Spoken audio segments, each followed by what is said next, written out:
네, 여러분 안녕하세요. 오늘 우리 최재천의 아마존에는 심상정 후보님이 오셨습니다. 바쁘실 텐데 그래도 여러분 만나러 이렇게 와주셔서 고맙습니다. 심상정 후보님. 반갑습니다. 안녕하세요. 불러주셔서 고맙습니다. 네, 백낙청 교수님이요. 처음 우리 대학에 영문과 신임 교수님으로 부임하셨을 때 제가 대학교 2학년이었거든요. 그분이 첫 수업을 시사영어라는 참 우스꽝스러운 과목을 가르치셨는데 아침 8시에 수업이 시작되는 거였는데 들어와서 첫 멘트가 이 원시적인 시간에 학생 여러분들을 만나서 반갑습니다. 이렇게 얘기를 하셨는데 네, 오늘 후보님이 워낙 일정이 바쁘시다 보니까 우리가 원시적인 시간에 이렇게 만났습니다. 그래도 네. 바쁘시더라도 우리 시청자들한테 한번 인사 먼저 한번 해주시죠. 네, 오늘 우리 최재천 선생님 오랜만에 뵀는데 이 수염이 굉장히 잘 어울리시는 것 같습니다. 이제 더 생태적인 삶으로 가시는 것 같습니다.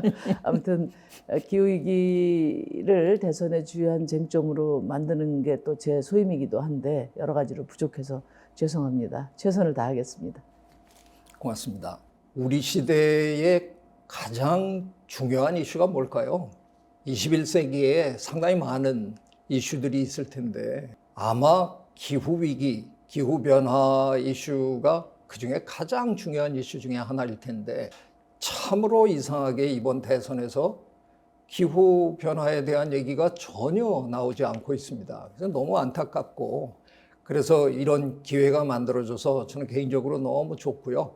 이참에 저희 아마존의 최재천의 아마존에서 다뤘던 기후위기 또는 그와 관련된 한두 가지 주제에 대해서 우리 대선 후보님들을 한 분 한 분 모셔서 좀 깊이 있는 얘기, 마음속에 있는 그분들의 철학 그런 것들을 들어보는 자리를 마련했습니다.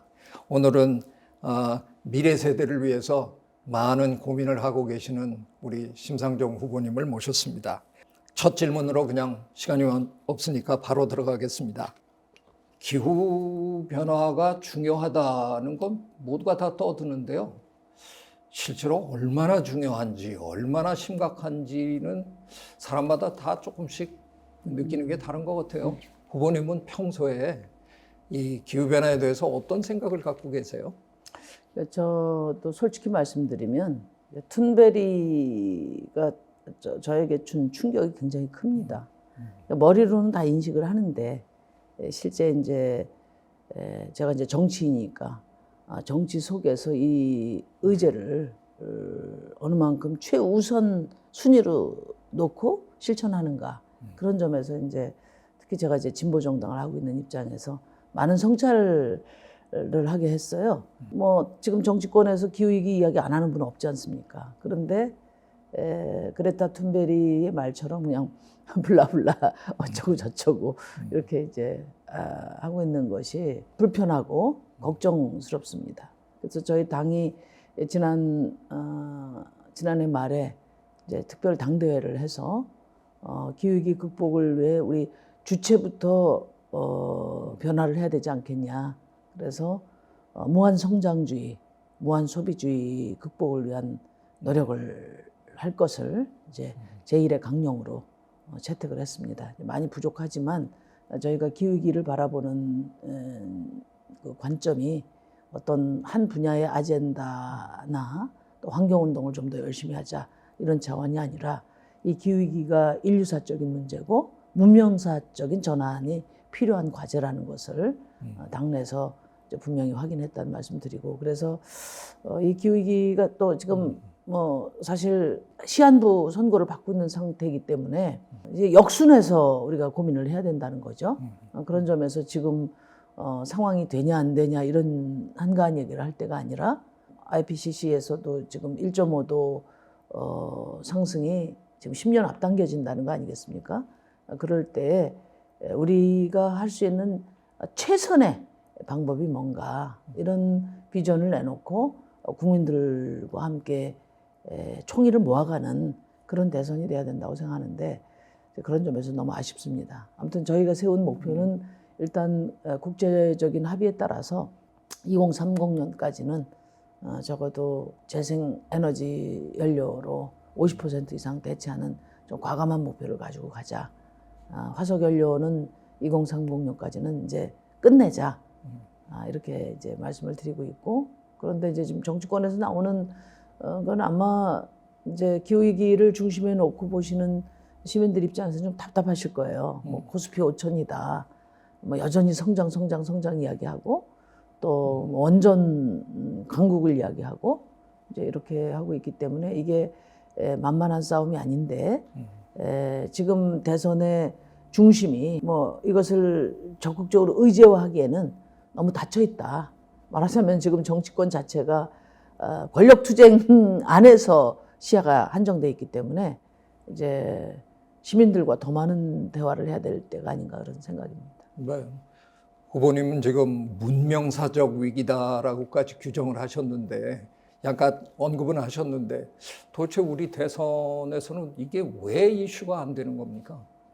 사람들은 다 이게 중요하다 그러는데 후보님들은 모여서 같이 얘기하실 때 이 얘기를 전혀 안 하시고 계시잖아요. 그 표에 네. 영향을 크게 주지 않는다. 왜 표에 영향을 안 줄까요? 그러니까 이게 줄 것 같은데. 우리 기후 시민들이 그 힘을 보여주셔야 되는데, 조직된 힘을. 제가 보기에는 이제 청년들은 확실하게 감수성이 다릅니다. 저희하고 기후 위기를 자신의 생애 위협으로 느낀단 말이에요. 그런데 그리고 전국적으로도 기후 위기를 극복하기 위해서 다양한 실천을 하고 계신데 굉장히 많은 분들이 문제인식이 같은데 이게 조직화된 힘으로 표현되지 않으니까 이제 정치권에서 긴장하지 않고 있는 거고요. 여론조사 같은 경우에서 이제 기후 위기가 이번 대선에서 얼마나 중요한가 하는 데서 뭐 한 자릿수 정도의 비중을 가지고 낮은 위치에 있어요. 그러다 보니까 그 비중만큼만 다루는 겁니다. 원래 정치 지도자는 국민들의 앞서 시대 정신을 제시하고 국민들을 설득하고 그걸 통합하는 그런 리더십이어야 되는데 뭐 대한민국 정치 리더십이 계속 사실은 이제 지금 국민들이 정치를 불신하는 만큼 추락해 왔거든요. 그래서 오히려 선도하는 그런 리더십이 아니라 차려진 밥상에 숟가락 얹어서 쫓아가는 뭐 리더십이고, 이번 대선에서는 그 퍼플리즘이 극단화되고 있는 양상이다. 그런 점에서 기후위기의 이제 그 심각성을 정치가 자각하도록 하려면 국민들께서 기후위기에 대한 문제인식을 좀 더 많이 표출하시고 의사 표현을 하고 조직화하고 기후에 내 한 표를 주겠다. 막 이렇게 되고 그게 확인된다면 아마 당장 내일이라도 당 강령들 바꾸고 제 1순위로 기후위기 의제를 올려놓을 겁니다. 바로 그 점인데요. 저는 왜 이 계산이 제 머릿속에서는 계산이 되는데 지금 다들 중도표를 흡수해야 된다는 얘기도 하시고 그 중도표의 중심에 청년들이 있다고 말씀들은 하시는데 청년들이 가장 중요하게 생각하는 이슈 중에 하나가 바로 기후위기인데 청년들은 지금 수준이 걱정이 지나쳐서 기후 우울증, 기후 불안증 이런 거의 의학적 증상까지 지금 보이면서 그래서 출산도 포기하는 이런 일들이 청년들한테 벌어지고 있는데 이 정도 되면 후보님들이 그냥 툭하면 얘기하시는 건설적으로 우리가 미래를 기획하고 도모해야 됩니다 이러는데 이 정도 되면 건설적인 생각을 할 수 있는 수준이 아니잖아요. 지금 우리 청년들은 정말 그 굉장한 무기력감까지 느끼고 있는데 후보님은 만약에 대통령이 되신다 그러면 우리 청년들에게 어떤 희망적인 미래를 좀 보여주고 싶으세요? 저는 이제 기후위기 극복을 국정의 중심에 놓고 이 안에서 불평등도 해결하고 또 새로운 산업 전환도 이뤄내고 그리고 또 이제 청년의 미래, 지역 소멸 위기를 이 기후위기 극복 과정 속에서 이제 해결해 가야 된다고 봅니다. 지금 이제 다른 대선 후보님들은 디지털 혁명에 많이 꽂혀 계세요. 디지털은 세계적 수준에서 상당 부분 이제 대한민국에 올라서 있고, 그런데 이 디지털도 지구의 지속 가능성이 전제되지 않으면 무슨 의미가 있냐 이거죠. 그러니까 유럽 같은 데는 디지털도 녹색 안에 디지털이거든요. 그런 점에서 이제 예를 들면 단적으로 저 영남권 가면 늘 하는 질문이 메가시티로는 어떻게 생각하냐 이런 거예요. 왜 정의당은 메가시티를 반대합니까? 반대하는 것이 아니라 수도권 공화국을 극복하기 위해서 이제 또 다른 수도권을 몇 개 만들자, 그런 대안을 열심히 내놨는데 그 안을 들여다보면 결국은 이제 성장이고 디지털이에요. 그래서 애는 썼지만 이미 질문이 달라졌다. 뭐 진즉에 달라져 있었지만 우리가 자각하는 기준으로 볼 때 질문이 달라졌다.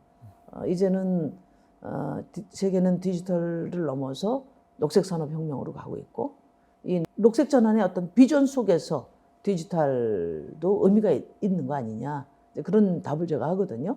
근데 그런 답을 할 때 저도 굉장히 힘들어요. 이걸 어떻게 국민들한테 듣는, 당장 지금 신공항 만들고 엑스포 유치하고 그다음에 뭐 대형 SOC 건설 사업을 공약으로 내거는 그런 분들이 있는데, 심상정이 이런 얘기가 얼마나 유권자들에게 와닿을까. 그러니까 우리 청년들도 미래가 겁나고 또 기후위기를 중요하게 생각하지만 이것이 나의 보팅과 어떤 연관을 갖는가, 이 점에 대해서 또 거리가 있다고 영악스러운 이제 그 후보자들이 생각하는 거거든요, 이게. 그래서 이제는 이제 정치적인 세력화가 중요하다고 저는 생각합니다. 그리고 청년들이 이번에 이제 처음으로 2030이 주목받게 된 것은 35년 양당 정치가 결국은 그 극단적인 불평등이 청년의 미래를 빼앗은 거거든요. 아무리 노력하고 아무리 열심히 일하고 알바하고 해도 안 된단 말이에요. 그래서 이 분노가 어떤 방식으로든지 표출되고 화살을 겨눌 거다. 이걸 이제 알고 있는 거죠. 그래서 청년들의 어떤 표심을 구하는 다양한 지금 그 프로포즈를 하고 있는데, 결국은 분노에 편승한 그런 퍼플리즘적인 공약, 이게 가장 유효한 거 아니냐, 이렇게 경험측으로 지금 우리 후보들이 움직이고 있다. 그런 점에서 저는 2030 세대들이 그 미래의 삶에 가장 중요한 위협이 되고 있는 기후위기 문제를 이번 투표에 첫 번째로 꼽아서 그렇게 보여주시면 아마 정치권의 인식이 확 바뀔 거라고 봅니다. 네. 정치인들이 이제 국가의 리더로서 어떤 시대 정신과 비전을 선도하기는 기대하기가 좀 어렵고요. 오히려 이제 시민들이, 특히 청년들이 정치가 뭘 해야 되는지를 표로서 이번에 확인하는 그런 계기가 됐으면 좋겠다. 뭐 우리 심상정 후보님이 그래도 굳세게 그걸 밀어주셔야죠. 열심히 해보겠습니다. 밀어주시리라고 믿고. 근데 이제 이런 게 있어요. 저희가 사실은 이제 아젠다 주도 능력도 이제 영향력만큼 가니까 TV 토론 보시면 아시겠지만 주도권 토론에 저한테 물어보는 후보가 한 분도 없습니다. 저는 한 30분씩 이렇게 서 있어야 되는데, 의제도 이제 영향력이 큰 후보들이 주도하게 돼 있죠. 아무리 목소리를 높여도 이제 상대화될 수밖에 없어서 결국은 기후위기 문제는 정치를 점령해라. 이제 녹색이 정치를 점령하고 녹색으로 다 칠해버려라. 그게 저는 답일 것 같습니다. 네. 그 점에서 제가 뭐 어떻게 보면 부탁 하나 드릴게요. 저 퍽 오랫동안 반년 전부터 뜨시는 분들이랑 모여가지고 헌법 개정 운동을 지금 하고 있었거든요. 네. 저희들 생각에는 몇 달 전까지만 해도 후보님들만 다 설득을 하면, 후보님들이 우리 다 그거 동의한다 그러면 국회를 움직여서 헌법 개정하는 국민투표를 이번 선거 때 그냥 한꺼번에 같이 할 수 있는 아주 절묘한 찬스가 아니냐 해갖고 열심히 했는데, 뭐 이제는 시간은 다 지나가 버린 것 같아요. 그럼에도 불구하고 대통령이 되신다면 뭐 제가 공부한 바에 의하면 대통령이 제안할 수 있고 국회의원 제적 3분의 2가 동의하면 국민투표에 올릴 수 있다니까. 저희가 하고자 했던 게 뭐냐 하면 이렇게 말씀 많이 하시고 하는데 결국은 우리가 무기력함을 느끼는 거 아니에요. 노력하는데 그게 가장 크게 지금 영향을 미치는 게 젊은 세대인데 우리나라 헌법의 제1조의 3항에다가 제가 문구를 만들었는데요. 대한민국 국민은 기후 및 생물 다양성 위기를 극복하고 지속 가능한 미래를 후손에게 물려줄 의무를 지닌다. 이런 정도의 문구를 아예 헌법에다가 명시하면 그 다음에 우리가 하는 모든 일이 아까 말씀하신 녹색으로 이렇게 다 칠하라 하는 그 표현이 아주 가슴에 와 닿는데 우리가 하는 모든 일이 그 헌법에 의거해서 해야 되는 거 아니에요. 저 이걸 꼭 좀 한번 해보고 싶어서 대통령이 되시면 꼭 한번 해주십사 제가 부탁을 드립니다. 대통령이 안 돼도 하겠습니다. 네. 보통 대통령 선거를 물론 이제 대통령을 누굴 뽑느냐가 중요한데 사실은 뭐 대통령을 누구 뽑는가가 중요한 게 아니라 시대 정신과 비전에 투표하는 것이 더 큰 변화를 만들어 온다는 거. 그 점을 저는 우리 청년들에게 꼭 말씀드리고 싶어요. 심상정이 5% 받을 때, 10% 받을 때, 20% 받을 때 당선될 때 다 이 변화의 속도가 다른 겁니다. 이게 변화의 속도와 방향을 결정하거든요. 그래서 우리 선생님께서 말씀하신 생태 개헌, 이거는 제가 이 자리에서 약속을 드리겠습니다. 제가 대통령이 되든 안 되든 저희 당의 개헌안으로 다시 만들어서 저희 개헌안에 기후가 들어가 있습니다. 근데 지금 선생님 말씀하신 그 규정이 훨씬 더 의미 있고 실천적인 것 같습니다. 그래서 하여튼 반영하겠습니다. 네. 역시 뭐 우리 심상정 후보님은 그 많은 정당의 유혹도 뿌리치고 굳건하게 정의당을 붙들고 여기까지 오셨는데 그러니까 역시 정치권에서는 마찬가지군요. 한마디로 아둔한 정치인입니다. 알겠습니다. 자, 그러니까 계속 그렇게 우리 곁에 꿋꿋하게 서 계셔 주시기를 바라면서 제가 다음 질문으로 한번 넘어가겠습니다. 다음 질문 뭐 사실은 연결된 질문인데요.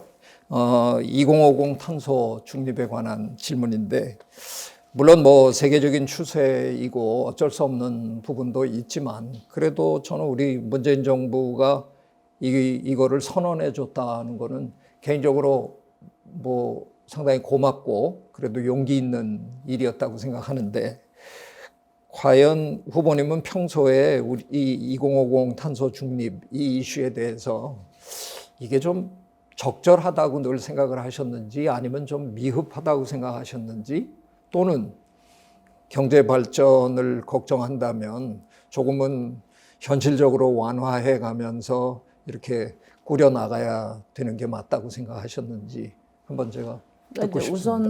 우선 뭐 2050 선언은 했는데 이제 거기까지 어떻게 갈 건가가 중요하잖아요. 그래서 이제 일단 2030년까지의 실천 프로그램이 곧 이제 그 말의 의지를 표현하는 거라고 생각하는데 그 점에 있어서 이제 굉장히 아쉽게 생각하고요. 그 다음에 이제 이렇게 소극적인 그린 전략이라는 것이 결국 이제 경제 문제를 이유로 되거든요. 근데 저는 오히려 그 탄소 중립 시기를 앞당기는 노력이 보다 과감한 녹색 전환의 플랜이 그게 곧 기업의 생존이고 곧 경쟁력이다. 그렇게 생각하거든요. 그러니까 유럽이나 이런 데서 좀 앞서가고 있는데 거기는 이제 200년 이제 탄소 문명은 끝났다고 보는 거 아니겠어요? 그래서 지구의 지속 가능성을 위해서 당연히 해야 되는 것이지만 동시에 이제는 생태에너지 문명 시대로 접어들었고 거기서 주도권을 행사하겠다. 저는 그런 전략까지도 포함됐다고 생각합니다. 근데 우리는 아직까지도 이제 정치권의 인식이나 오히려 기업들은 더 또 앞서가는 기업도 있다고 생각하는데요. 이게 이제 어떤 선한 비용을 지불하는 문제, 비용 문제로 본단 말이에요.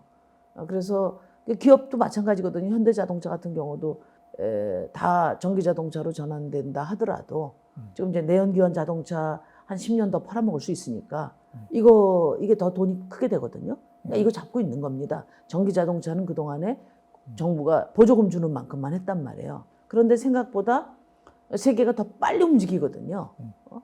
우리가 생각하는 것보다 이 녹색 전환의 가속도가 지금 붙고 있잖아요. 그러니까 이제 현대자동차도 전략을 바꾸고 그런 상황인데 저는 특히 경제 문제와 관련해서 우리 대한민국이 이 탈탄소 전환을 정말 총력을 다해서 빠른 속도로 전환하지 않으면 지금 우리 주력 산업도 뭐 선진국처럼 러스트벨트가 될 수 있다. 그런 생각이거든요. 그래서 경제적 관점에서 보더라도 탈탄소 전환에서의 경쟁력에 이제 과감하게 뛰어들어야 된다. 이제 그러기 위해서 이제 우리가 뭐 그런 의미에서 전환기라고 이야기하는데 이게 지금 성장기가 아니고 전환기죠. 그렇기 때문에 이런 대전환기에는 사실 국가의 역할이 중요하고 공공투자가 중요하고 또 이런 전환의 여러 선의의 피해자들을 보호하기 위해서 정의로운 전환을 하기 위해서 일자리 문제라든지 일자리 전환도 국가가 많이 지원해야 되고 돈을 많이 써야 되는 시기거든요. 그런데 지금 다 감세 이야기하고 코스피 뭐 5천 이야기하고 가상자산 시장 활성화 이야기하고 이제 이렇게 이야기를 하니까 이제 그런 점에서 이제 몹시 아쉽다. 그래서 내놓는 공약이나 유세의 포인트를 보면 뭐 기후위기하고는 전혀 상관이 없다. 그런 점에서 우려가 많이 됩니다. 기업은 뭐 어쩔 수 없는 부분이 있는 거잖아요. 그 사람들은 돈을 벌어야 되는 사람들인데 2050 탄소 중립을 선언하니까 기업들이 그냥 전부 다 우리는 어쩌란 말이냐 이렇게 얘기를 하는데 조금 전에 현대자동차 얘기도 하셨지만 기업을 어떻게 설득해야 되고 기업이 어떻게 미래를 제대로 볼 수 있게 국가가 정부가 무슨 일을 해야 된다고 생각하십니까? 그러니까 우선 저는 이제 일단 재생에너지 선도국가의 목표를 잡아야 된다고 생각해요. 우리가 그동안에 이제 에너지 거의 90%를 해외에 의존하다 보니까 에너지에 대해서는 우리는 아예 그냥 수입하면 되는 거 이런 식의 인식이 고착화되어 있는데 저는 이제 요즘 다들 말하거든요. 추격 국가가 아니라 이제 선도 국가가 돼야 된다. 경제에 있어서 이제 선도국이 돼야 된다 이야기하는데 그럴 때 가장 중요한 게 에너지 아니겠습니까? 이제 재생에너지 시대로 접어든 만큼 우리 국가의 환경적 요소와 또 높은 기술력 또 국가의 R&D 투자에 같은 모든 역량을 총동원해서 저는 재생에너지 선도국가로 발돋움하고자 하는 전략을 세워야 된다고 봅니다. 예를 들면 아리백 같은 경우도 그런데 삼성전자가 이제 아리백으로 전환하려면 재생에너지로 1년에 전기 요금만 1조가 나간단 말이에요. 한 5천억을 더 써야 되는데 그게 기업 혼자 감당할 수 있냐? 우리가 못하는 일이다. 국가가 뭐 돈을 대줄래, 못 대줄래 이렇게 지금 될 수밖에 없는 거거든요. 그러면은 이제 기업들은 지금 수출 자체가 이제 로드가 걸리기 때문에 수출해서 이제 국경세도 내야 되고 여러 가지 이제 장벽에 부딪히기 때문에 아마 더 빠른 지금 그 고민들이 있을 거라고 생각하고 그럼 국가가 재생에너지나 아리백을 위한 재생에너지 생산을 국가적 차원의 전략으로 삼고 그리고 또 대기업들이 아리백을 할 수 있도록 여러 조건들을 정책 수단을 강구해주고 이렇게 이제 가는 것이 중요하다고 보고요.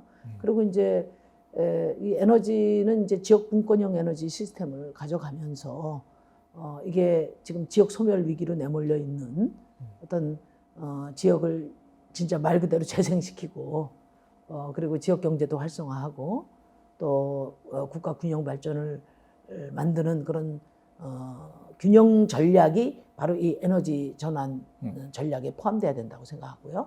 저는 이제 일자리 문제도 마찬가지입니다. 지역이 소멸 위기로 내몰린 게 청년들이 전부 지금 지역을 떠나서 서울로 오고 있거든요. 이거는 이제 청년들의 미래도 불안하게 되는 것이고 지역은 이제 문 닫게 되는 것이고 그래서 우리 대한민국 지속 가능성 자체가 여기서 지금 이미 봉착해 있다고 생각해요. 그런 점에서 저는 이 에너지 전환이 특히 재생에너지는 지역 친화적이고 지역 분권 친화적이고 일자리 친화적인 것이다. 꼭 에너지 생산만 있는 것이 아니라 또 그린 리모델링도 해야 되고 그리고 그린 모빌리티로 전환도 해야 되고 사회, 경제, 사회, 우리 개인의 삶까지도 다 혁신해야 되는 그런 과제이기 때문에 이런 부분들과 관련해서는 말 그대로 국가의 중심 전략으로 놓고 국민들이 동참하는 그리고 지역이 또 이런 전망 속에서 지역의 전략들을 다시 재구성하는 이런 큰 비전을 가지고 이 문제에 접근해야 된다 이렇게 생각합니다. 네. 문재인 정부에서 저 2050 탄소 중립위원회 만들 때 조금은 시기적으로 저는 늦었다고 생각했는데 만들면서 이 이슈는 다음에 누가 대통령이 되든 어떤 정부가 들어오든 계속 이어갈 겁니다라고 하기는 했는데요. 만약 대통령이 되신다 그러면 2050 탄소 중립위원회 존속시키시겠습니까? 어떻게 어떤 보관을 갖고 저는 계십니까? 이제 제가 이미 20대 국회 때 기후 정의를 위한 이제 그린 니들 특별법을 법안으로 제안한 바가 있고요. 지금 중립위원회는 이제 심의, 그러니까 논의하는 기구인데 이제 실행 기구로 바꿔야 된다고 저는 생각합니다. 예, 그래서 이제 아까도 제가 말씀드렸지만 일단 국민들하고 이야기를 해보면 이제 제 얘기보다 재생에너지 선도국가 무슨 황당한 소리를 해. 그러니까 태양광 발전을 지금 저 서해안에 어디 이 해상 태양광이라든지 또 뭐 산비탈 깎아서 태양광 발전하는 그것만 생각하는 거예요. 그거 갖고 어떻게 이 전기를 충족해? 그러니까 원전 대안론이 오히려 국민들에게는 상당히 상식적인 얘기로 들리는 것 같거든요. 저는 설명을 해야 된다고 봅니다. 이제는 태양광 발전기가 이제 가정에 냉장고나 TV처럼 가전제품이 되는 시대가 돼야 되고 지금 패널형 그런 태양광만 보고 있는데 지금 이제 방막형이라고 해서 테이프로 붙이는 그런 이제 기술도 개발되고 있으면 이제 이런 이제 그 큰 건물이나 집안의 창문도 다 태양광 발전을 하게 되고 차량 위에도 다 차가 달리면서 태양광 발전을 하게 되고 이런 뭐 요즘에 초격차 기술 이야기하는데 재생에너지 발전을 위한 초격차 기술이 필요하거든요. 지금 아직 이제 초보적인 수준이라고 봅니다. 그게 저는 이제 제가 그린노믹스의 핵심이 바로 그 재생에너지 발전과 녹색 전환을 위한 그런 그 기술 혁신에 집중하자. 거기에 R&D 투자를 대대적으로 하자. 2030년까지 500조 공공 투자를 하자.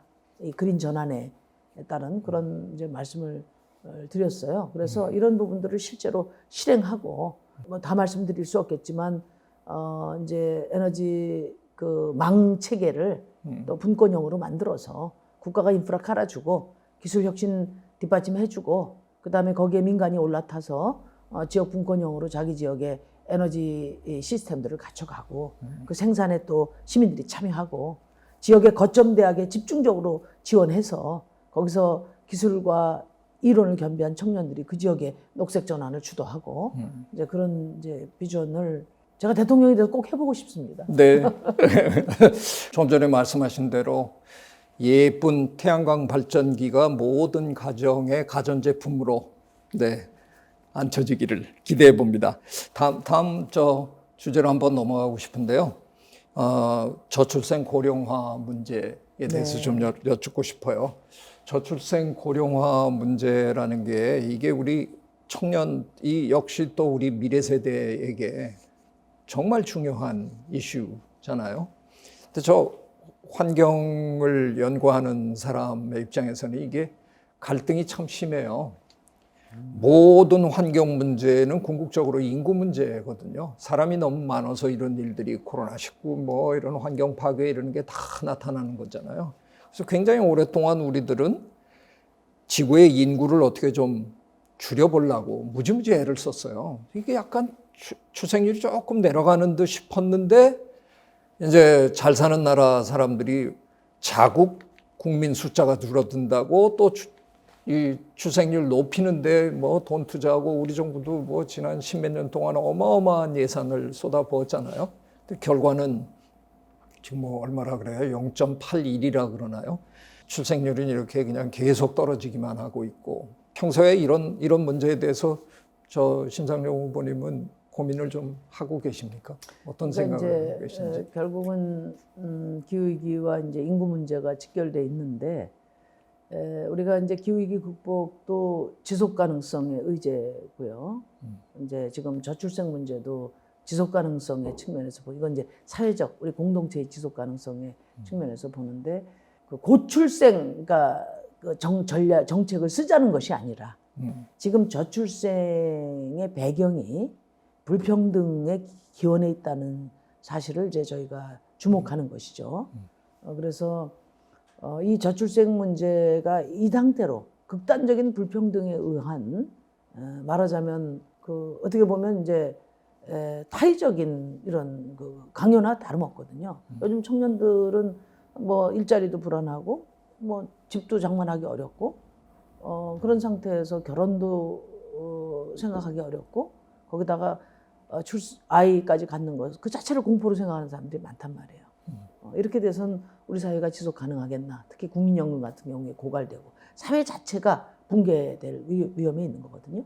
이 부분대로 적극적인 해법을 마련해서 사회 통합적인 또 사회 지속 가능성을 담보하는 사회로 나가야 된다 이런 것이고 그리고 이제 인위적인 어떤 뭐 인구 제한을 통해서 이제 기후위기에 대비한다는 것은 저는 뭐 그다지 효율적인 방법은 아니다. 가능하지 않고 자연스럽게 수렴될 거라고 저는 보고요. 오히려 인구 한 사람당의 자원 소비를 줄이는 거 여기에 우리가 전략적으로 주력해야 되지 않나 하는 생각입니다. 지금 아프리카와 같은 이제 개발도상국 같은 경우에는 인구가 많지만 탄소 1인당 탄소 배출량이 세계 평균의 5분의 1밖에 안 되지 않습니까? 우리나라 14톤, 뭐 미국 같은 데 17톤인가요? 18톤인가요? 하여튼 그렇게 된단 말이죠. 그래서 국가가 이제 그 인구를 통제해 왔던 그런 시기도 있었는데 저는 앞으로 여러 환경 적응 능력이 굉장히 뛰어나지 않습니까? 그래서 인구가 획기적으로 증가할 요인은 많지 않다고 봐요. 다만 우리 사회에 지금 급격한 저출생이 주는 것은 사회 통합과 지속 가능성을 아주 위협하는 이런 불평등의 문제이기 때문에 이 부분을 회복해내야 되고 동시에 자원의 어떤 그 소비를 최대한 줄이는 전략을 겸함으로써 이제 기후 위기에도 대비해 나가자. 사회의 지속성과 또 지구의 지속 가능성을 동시에 추구해 가자는 것이고요. 그래서 자원 소비를 줄이고 생활 방식을 녹색으로 전환하고 또 산업과 또 지역 도시 문화를 전환하는 이런 노력을 병행해 가면 좋겠다 그런 말씀을 드립니다. 네. 얼마 전에 어느 저 일간지에서 후보들에게 이렇게 저출생 문제에 대해서 저 질문한 그 답변을 제가 읽어보게 된 적이 있는데요. 후보님은 피로 사회라는 정의를 내리면서 이걸 극복해 가야 된다. 상당히 인상적이었어요. 전체적인 어떤 그림을 그려놓고 이 문제가 사실은 또 여성의 문제잖아요. 우리 정부가 그동안 해온 이제 문재인 정부만 얘기하는 게 아니라 그 노무현 정부 때부터 쭉 시작해서 이명박 박근혜 정부를 쭉 거쳐오면서 마치 이 문제가 여성의 문제인 것처럼 여성들 왜 아이를 안 낳는 겁니까? 돈 조금 더 드리겠습니다. 뭐 이런 식으로 자꾸 풀어내는데 이게 정말 여성 혼자서 풀 수 있는 문제입니까? 이제 지난 대통령 선거 때 제1호 공약이 슈퍼우먼 방지법이었습니다. 슈퍼우먼 방지법. 제가 그 결혼을 늦게 했는데 결혼하기 전에 이제 아마 우리 권영길 대표님 아실 거예요. 네. 이제 여기저기 가서 저를 소개할 때 우리 심상정 국장은 슈퍼우먼이다 이거예요. 그 잘났다는 얘기잖아요. 저도 이제 우쭐했는데 제가 결혼을 해서 애엄마가 돼서 진짜 분초를 다투면서 박빙으로 살아도 해결이 안 되는 거예요. 그때 제가 깨달았죠. 이 슈퍼우먼이라는 말은 사회가 함께 해결해야 될 문제를 여성의 능력으로 치환해서 독박 씌우는 거구나. 그래서 제가 그 다음날 사무실에 나가서 우리 그 권영길 대표님 계신 자리에서 이제 저한테 슈퍼우먼이라는 말 하지 마세요. 제가 그렇게 이야기를 했는데 이제 우리 여성들한테 제가 말씀드리고 싶어요. 슈퍼우먼 거부하세요. 알파걸도 거부하세요. 그 아이 하나를 키우기 위해서는 한 마을이 필요하다고 했는데 한 국가가 필요합니다, 지금. 그 육아 문제는 곧 노동 문제고, 노동 환경의 문제고, 기업의 문제고, 사회 문제고, 정책의 문제거든요. 근데 저출생 문제를 해결하기 위해서 예산을 어마어마하게 썼습니다. 지난 10년간 거의 100조 이상 쓰고, 또 지금 앞으로 5년간 지금 30조인가 이렇게 지금 쓰고 있는데, 그래도 계속 줄어들지 않습니까? 그러니까 이것을 왜 여자들이 애를 안 낳지? 이제 얼마 전까지도 인식이 그랬어요. 그래서 정부가 출산지도 같은 거 만들고 그랬거든요. 그러니까 그런 출생 문제를, 육아 문제를 여성의 문제로 바라보는 그 아주 낡은 인식이 지금 아무리 돈을 써도 문제를 해결하지 못하고 있다. 불평등 문제다. 그리고 이제 아까 이제 인구 문제하고 이제 그 기후 문제하고의 상관관계에서도 저는 큰 걱정을 하지 않는 것이 이제는 이제 비혼주의자도 많이 늘어났고요. 또 결혼은 이제 또 뭐 필수가 아니라 선택으로 생각하는 분들도 많이 생겼고, 제가 생각하는 것은 자신의 행복을 위해서 자기의 선택지로서 결혼하고 출생하는 문제가 이제 보장돼야 된다는 거죠. 그게 내가 그렇게 하고 싶어도 도저히 가진 게 없어서 못하는 것은 그 자체가 불행이고, 그 자체가 이제 사회를 병들게 하는 것이기 때문에 이건 이것대로 적극적으로 해결하고, 또 기후위기를 위한 인구 정책이나 또 그것은 아까 말씀드린 것처럼 어떤 그 수요 억제나 또 국민적 인식을 바탕으로 한 대전환을 함께 이제 주도하면서 바꿔나갔으면 좋겠습니다. 네. 이 인구 문제가 여성의 문제인과 동시에 저는 또 이게 노인의 문제라고 생각하거든요. 네. 저출생하고 이 고령화가 자꾸 맞물려서 가게 되다 보니까 저는 16년 전에 당신의 인생을 이모작하라라는 책을 쓰면서 거기서 정년제도를 없애야 된다는 말 함부로 꺼냈다가 무지하게 두들겨 맞았는데요. 그럼에도 불구하고 저는 지금도 그 생각을 계속 하고 있는데, 우리나라의 노인들은 정년을 하고 난 다음에도 계속 그 허접스러운 일자리를 찾아서 계속 돌아다닐 수밖에 없는 이런 상황이잖아요. 정년에 대해서는 어떤 철학을 갖고 계십니까? 그러니까 이제 그 말씀하시니까 생각나는데, 우리나라 최초의 중앙노동위원회 위원을 하셨던 이제 그 여성 학자분이 계신데 몇 년 전에 돌아가셨어요. 근데 그분이 계속 저한테 후원을 하셨어요. 그래서 어떤 분인가 제가 만나봤거든요. 근데 그분 하신 말씀 중에 자기는 이제 사진 찍고 글 쓰고 이런 걸 자기 인생을 즐기고 싶어서 50대 초반에 대학을 그만뒀대요. 근데 이렇게 오래 살 줄을 몰랐다는 거예요. 그렇구나. 네. 그 말씀을 하셔서 저는 이제 고령화 시대라는 말은 이제 바뀌어야 되지 않나. 장수 시대로. 그래서 고령화 시대가 아니라 장수 시대라는 그런 개념 규정이 있어야 말하자면 인생 그 타임 스케줄을 다시 짤 수가 있고, 정부가 추진하는 여러 복지제도라든지 이런 사회정책을 다 바꿀 수 있다고 보거든요. 그래서 이제는 이제 유엔에서 이야기하는 것처럼 65세까지가 청년이고, 80세까지가 중년이고, 그렇죠. 그다음에 100세까지가 고령이고 노년이고, 그 이상이 초고령 사회.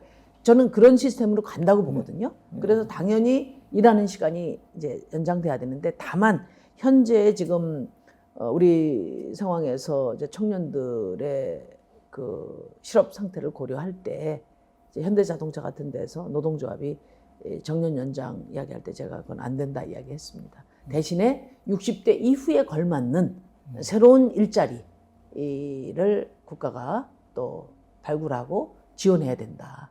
그렇게 해서 세대 간의 협력을 해야 된다. 그런 말씀을 드렸습니다. 그러니까 정년은 유지하되 노년의 한시적으로. 일자리를 따로 또 청년 실업과 이 청년 불평등 문제가 어느 정도 해소되면 뭐 정년을 길게 늘려도 되겠죠. 근데 지금 국면에서는 이제 정년하고 일자리 청년들에게 좀 양보하고 대신에 60대 이상이 정말 건강하고요. 굉장히 경륜 있고 지혜롭기 때문에 우리 사회 여러 분야에서 그 역량이 좀 필요하다고 생각합니다. 그래서 그런 60대 이상의 그 지혜와 경륜을 활용하는 그런 일자리 창출이 많이 돼야 된다고 생각합니다. 지금 사실 우리가 지금 나누고 있는 이런 남녀의 문제라든가 세대의 문제라든가 이런 게 결국은 갈등의 문제잖아요. 네. 대한민국 사회는 참 뭐 어떤 분은 재미있게 그렇게 표현을 하시던데 미국은 재미없는 천국이고 대한민국은 재미있는 지옥이다 뭐 이렇게 표현을 하시는데 우리 사회는 어쩌다가 이렇게 갈등이 심한 사회가 됐을까 이렇게 한탄하는 분들이 많으시거든요. 평소 사실 갈등은 어쩔 수 없는 뭐 당연히 나타날 수밖에 없는 현상일 수도 있잖아요. 평소 갈등에 대해서는 뭐 어떤 관점을 갖고 계신가요? 그러니까 이제 누구나 자기가 하고 싶은 일을 하고 또 자기가 하는 일에 대해서 제대로 평가받을 때 행복한 거거든요. 그런데 이제 나라는 세계 12위 경제 선진국인데 우리 시민들은 불행하단 말이에요. 자살률 OECD의 1위고 노인 빈곤율 1위고 남녀 임금 격차 1위고 중대재해 장시간 노동 최고 수준이고 출생률 최저란 말이죠. 그러니까 결국은 70년 동안 우리 대한민국이 잘 살기 위해서 성장으로 달려왔는데 이 기간은 곧 우리 시민들이 많은 걸 유보하고 희생하고 헌신했던 시간이거든요. 이제는 시민의 삶을 시민을 행복하게 하기 위한 정치를 시작할 때가 됐다고 저는 생각합니다. 그러니까 지금 우리나라가 지금 상위 10%는 연봉이 1억 8천이에요. 하위 50%는 1,200만 원입니다. 이런 극단적인 불평등 상황에서 다수의 시민이 결핍되어 있는 겁니다. 그리고 우울한 거예요.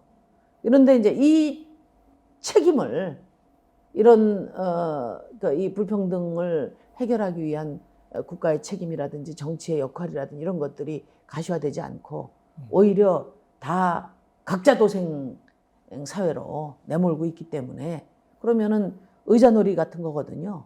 의자가 하나인데 서로 빼앗아야 되거든요.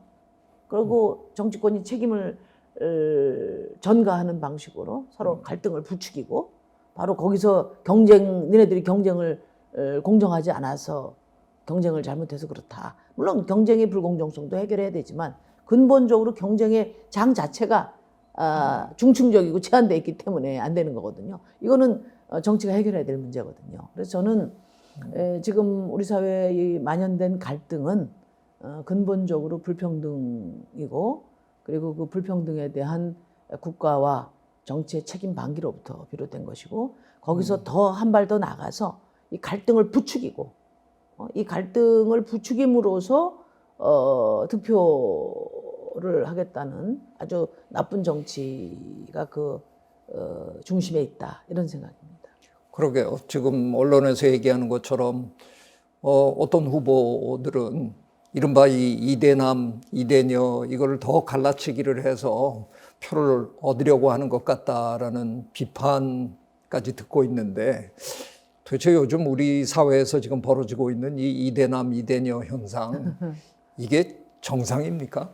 도대체 이게 정상이 아니죠. 왜 이런 일이 벌어지고 있는 겁니까? 이제 미래가 빼앗겼잖아요, 우리 청년들이. 그러니까 제가 이번 대통령 선거 나가면서 정말 가슴 아팠던 질문이 뭐냐. 한 여성 청년이 그러는 거예요. 우리 엄마는 나한테 자꾸만 희망을 가지라고 해요. 그런데 어떻게 하면 희망을 가질 수 있어요? 이제 그 질문을 받았을 때 하고 또 청년들을 만났을 때 내가 어떤 공약을 내면 좋겠냐. 그러니까 정신치유센터 같은 걸 만들어 달라는. 그래서 제가 너무 가슴이 아팠어요. 그래서 제가 해줄 수 있는 말은 하나밖에 없었습니다. 나 때는 대학만 가면 미래가 보장되던 시절이었다. 근데 지금은 여러분들 너무 열심히 살고 있지 않냐. 공부도 열심히 하고 알바도 하고 취직 준비하고 아는 것도 많고 절대 여러분들 탓이 아니다. 여러분들이 게을러서 여러분들이 무능해서 생긴 일이 아니다. 정치가 잘못해서 그렇다. 제가 그런 말씀을 이제 드렸는데 이제 결국은 기회가 제한되어 있기 때문에 경쟁이 치열할 수밖에 없고 그렇다 보니까 이제 서로 의자 하나를 놓고 경쟁하는 과정이에요. 근데 이 문제를 가지고 의자를 여러 개 놓는 그런 대안을 또는 공정하게 나누는 대안을 정치가 하나의 어떤 사회 시스템으로 사회 규칙으로 또 미래 비전으로 제시했다면 저는 함께 청년, 여성 청년, 남성 청년이 연대해서 정치를 바꿈으로써 해결해야 될 문제다. 이렇게 보거든요. 예를 들어서 이제 군대 문제 같은 경우도 그렇습니다. 왜 나라를 지키는 국방의 의무를 남성에게만 강요해? 그 차별하냐? 오케이, 차별이라고 생각해요 저는. 왜 남성들만 징병을 해? 여성은 왜 징병 안 해? 그 차별하냐? 오케이. 그런데 저는 우리 청년들에게 이렇게 말씀드리고 싶어요. 그렇게 해서 그 차별을 해소하기 위해서 여성도 징병하자. 이 대안보다 더 좋은 대안이 있다. 이제는 인구절벽하에서 지금과 같은 18개월 징병제 유지도 안 되고 디지털 시대 이야기하면서 이제는 필요성 국토를 지키는 이런 군대 개념 유지할 수 없다. 이제는 디지털 강군 만들어야 된다. 그런 점에서 남성이든 여성이든 선택할 수 있고 또 그것이 나의 기회의 창도 될 수 있는 그런 한국형 모병제로 대안을 만들면 되지 않냐. 저는 이런 대안을 내야 된다고 보거든요. 청년들이 문제 제기하는 것이 타당하단 말이에요. 그럼 그 부분에 대한 대안을 내놔야 돼요. 또 여성들도 마찬가지예요. 지금 성폭력 피해자 90%가 여성인데 이게 개인의 문제로만 볼 수 있냐. 또 지금 일반 기업의 임원들, 대기업 임원들이 이제 OECD 같은 경우에는 그 임원의 여성 비중이 한 24% 되는데 우리는 그 10분의 1, 2%대예요. 이것도 여성이 다 무능해서 그런가? 또 OECD 국가에서 이제 그 남녀 임금 격차가 우리나라가 최고거든요. 한 30%가 적단 말이에요. 근데 그거는 뭐 직종과 뭐 또 그 업무 내용이 다르기 때문에 그렇다는데 꼭 그렇지 않습니다. 그런 것도 이제 많이 좁혀지고는 있지만은 그건 그러면 여성들이 다 게을러서 그러냐? 그건 아니거든요. 명백한 여성 차별이 있는 거거든요. 이건 존중하고 이걸 어떻게 해결할 건지 또 이건 이것대로 해법을 만들어서 여성 청년, 남성 청년들이 공이 갖고 있는 그러니까 말하자면 여성, 남성이 아니라 청년들의 차별, 청년들의 불평등이 심한 거죠. 그걸 해결해야 되고 그 가운데 또 고유한 차별이 존재한다면 그건 그것대로 해결해 나가고 그렇게 함으로써 저는 이 문제 해결해야 된다고 봅니다. 이제 후보님이 슈퍼워먼 방지법뿐만 아니라 슈퍼 휴먼 방지법을 만들어 주셔야 되겠습니다. 좀 신나게 일할 수 있는, 뭐 즐기면서 살 수 있는. 네, 근데 이 징병 문제 가지고 차별 갈등 이런 게 또 있다 그러면 또 왜 노인네들은 지하철 공짜로 타는 거야? 청년들은 또 노인 세대를 향해서 지금 그런 문제 제기를 하는 거 아니에요? 이게 계속해서 우리가 이런 형태로 세금도 내지 않고 국가에 폐를 끼치는 것처럼 보이는 노인 세대가 지금 굉장히 늘어나고 있는데 이 세대 갈등은 저는 가끔가다 저는 제 채널에서 오히려 남녀 갈등은 언젠가는 풀어낼 가능성이 있는데 세대 갈등을 잘못하면 한번 엇갈리기 시작하면 이게 그냥 계속 엇갈릴 수도 있다. 앞으로 이 세대 갈등이 저는 개인적으로 굉장히 심각해질 거라고 생각하는데 그 점에 대해서는 뭐 어떤 생각을 갖고 계십니까? 그러니까 이제 지금 한편으로는 또 노인 빈곤율이 최고입니다. 네. 그러니까 우리 세대 이전 세대들 저희 세대들이 사실은 미래 세대의 자원을 가불해서 쓴 거죠. 그러니까 지금 기후 위기도 그래서 생기는 거고. 그다음에 연금 같은 것도 마찬가지죠. 연금을 돈은 조금 내고 받는 거는 이제 많이 받게 설계했기 때문에 선진국 2분의 1밖에 안 내고 있거든요. 그러니까 이걸 현 세대가 감당해야 될 것을 정직하게 인정하고 현 세대가 해야 된다고 저는 생각해요. 이제 그런 부분들에서 이제 우리 정의당이나 저 심상정이 당장 표가 되지 않더라도 그 중심을 지켜야 된다. 이런 각오로 이번 선거에 임하고 있습니다. 연금 개혁도 그래서 해야 되고요. 기후 위기도 과감하게 해야 되고요.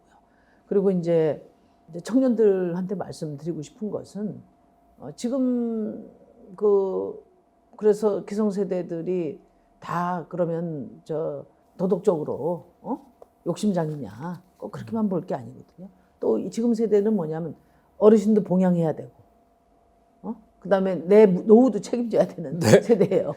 긴 세대잖아요. 예, 긴 그렇기 세대. 때문에 서로 이게 어떤 부모와 자식 간의 갈등 문제로 만들 게 아니라 국가가 또 정치가 이런 기득권의 재조정에 관한 과감한 방안을 내놔야 된다고 생각합니다. 지금 코로나도 극복하고 기후위도 극복하고 불평등도 해결하려면 돈을 많이 써야 되는데 지금 다 감세만 이야기하고 있단 말이에요.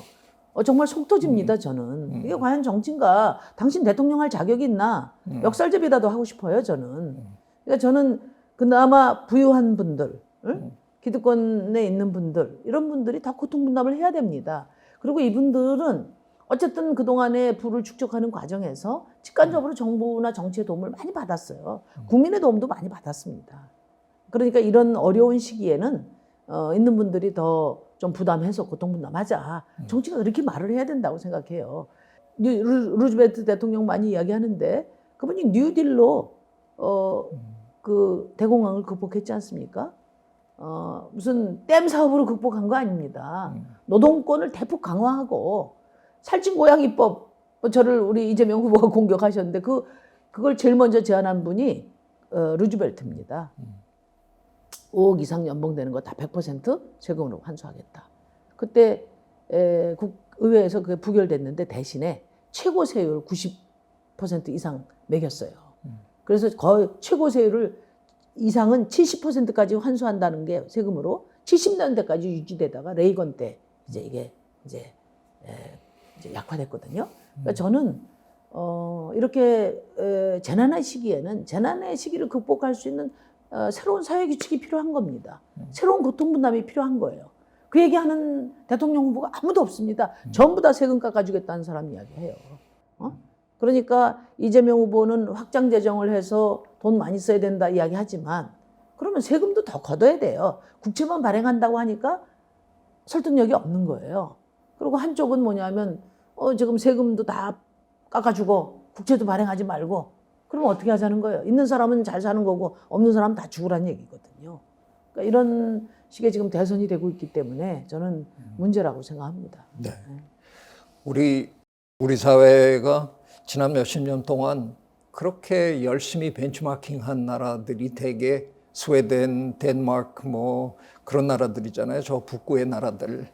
그런 나라들은 엄청나게 많은 세금을 걷어서 그걸로 이렇게 편안한 복지국가를 만드는 거잖아요.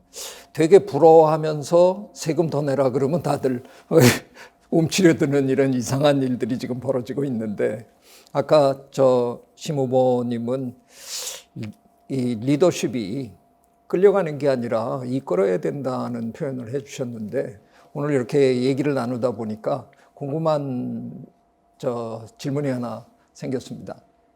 심상정 후보님이 생각하는 리더는 과연 어떤 사람인가요? 한번 리더십에 대한 얘기를 한번 해주시면. 그러니까 이제 대통령의 자리는 이제 국가가 나가야 될 방향을 제시하고 그 방향으로 국민을 통합하는 자리라고 생각합니다. 무슨 나머지는 이제 큰 방향이 서야 나머지 그 방향에 맞춘 어떤 비전과 정책을 보다 구체화하고 집행할 수 있는 그런 그 역량들은 우리 대한민국의 우수한 분들이 굉장히 많다고 생각해요. 문제는 방향이다. 그리고 그 방향으로 이 비전과 정책이 부합하는지를 판단할 수 있는 통찰력을 갖고 있어야 된다. 저는 그게 리더의 역할이고 특히 대전환기에는 어느 방향으로 가야 되는가가 중요하지 않나 그런 생각을 합니다. 그래서 아까도 제가 이제 말씀을 드렸지만 저는 세금 똑바로 걷어서 제대로 쓰겠다. 진짜 국가가 이 공동체가 제대로 되기를 바라면 그런 대통령을 뽑아야 된다. 저는 그렇게 말씀드리고 싶고요. 그다음에 리더십과 관련해서도 가장 중요한 것은 다원적 민주주의의 길을 여는 리더십이라고 생각해요. 그러니까 정권 교체, 정권 재창출 서로 상대가 되면 나라가 망할 것처럼 이야기하지만 이제 제도적인 민주화가 된 이후에 정권 교대 몇 번 해봤습니다. 나라 안 망합니다. 그리고 극단적인 상황에선 국민들이 바로 잡습니다. 지금 중요한 것은 무슨 뭐 정권 교체를 위해서 단일화를 하고 어떻게 하고 이런 얘기 많이 하는데 다원적 민주주의 가치보다 우선된 가치 없다. 저는 그렇게 생각하고요. 이제는 대한민국 5천만 국민들의 이해와 요구가 골고루 반영되고 그런 이해와 요구를 중심으로 서로 조정되고 타협되고 이런 정치가 돼야 지금 기후위기도 불평등도 한반도 평화도 가능하다. 그런 생각이고요. 그래서 역설적으로 이제 제가 다니면 뭐 제 자랑 좀 하면 그렇습니다. 대통령 후보 자격 갖춘 사람 심상정인데 당이 작아서 걱정이라는 거예요. 제가 말씀드려요. 지금 양당 후보 중 누가 돼도 통합정부, 연립정부 이야기하기는 불가능합니다. 왜? 구조적으로 그렇습니다. 아무리 대통령이 잘하고 싶어도 지금과 같은 이 양당 체제하에서 승자독식 구조하에서의 대통령은 자기 권력 지키기 바쁩니다. 그래서 오히려 힘이 없는 심상정 같은 사람 대통령 시켜놓으면 연정을 안 할 수가 없어요. 통합정부 안 할 수가 없어요. 그래서 그게 정치도 바꾸고 또 양당 그동안에 국민들이 오랫동안 사랑했던 양당이 혁신하는 계기도 될 겁니다. 왜 정의당은 다른 양당에 대체되는 정당이 되고자 하는 게 아니라 그것을 넘어서서 적어도 한 4당 이상 체제, 4당 체제 정도의 다당제를 통해서 정치를 정상화시키고 다원적 민주주의로 나가는 이제는 승자 독식이 아니라 합의제 민주주의로 나가는 그런 대전환이 이루어져야 된다. 이게 먼저 돼야 기후위기도 된다. 그 말씀드립니다. 오케이. 오늘 저 입고 오신 옷이 정확하게 그런 것 같습니다. 네. 독일의 녹색당이 바로 그런 네. 다원 정치를 이뤄낸 당이잖아요. 꼭 그렇게 되기를 저 개인적으로 저 응원합니다. 네. 마지막으로 우리 저 시청자들한테 뭐 당부하고 싶은 말씀이라든가 꼭 드려야 되겠다는 말씀이 있으시면 한마디 해주시죠. 네. 이제 저는 지금 4선 의원입니다. 지역구에서 3번 당선됐는데요. 그러니까 대한민국 정치에서는 저희 정의당이 이제 마이너리티인데 또 우리 정의당에서는 저는 이제 기득권입니다. 대한민국의 기득권은 도처에 있습니다. 제가 처음 노동운동 시작할 때만 하더라도 노자 대립 이걸로 해결됐지만 이제 비정규직이 많이 생기면서 노동시장에 대한 이제 고민이 시작이 됐는데 이제는 이제 다층적입니다. 이중구조가 문제가 아니라 다중구조가 문제입니다. 저는 이런 다원성이 구체적으로 반영되는 정치가 작동이 돼야 더 나은 시민의 삶을 약속할 수 있다고 생각합니다. 제가 만약에 이상만 쫓는 정치인이었다면 우리 지역구 국민들이 절대로 저를 4선 의원을 만들어주지 않았을 겁니다. 현실 문제 해결 능력 그리고 또 그에 대한 의지를 점검하고 확인하셨기 때문에 저를 4선 의원을 만들어주셨다고 생각합니다. 제가 비록 4선 의원이지만 저는 기득권 정당에 의지한 적 없고 재벌 눈치 본 적 없습니다. 이런 대전환기에는 20년 동안 시대 정신을 리드하고 비전과 정책을 앞장서 제시해온 소신의 정치인이 필요합니다. 설사 제가 대통령이 되지 않더라도 또 저에게 주는 한 표는 아마 이후 대한민국이 미래로 안내하는 또 우리 국민들의 더 나은 삶을 위한 살아있는 한 표가 될 겁니다. 가장 투자 승수가 높은 한 표가 될 겁니다. 하여튼 여러분들의 성원을 부탁드립니다. 감사합니다. 아유, 고맙습니다. 네, 고맙습니다. 뿌듯합니다. 고맙습니다. 마치겠습니다. 예, 감사합니다.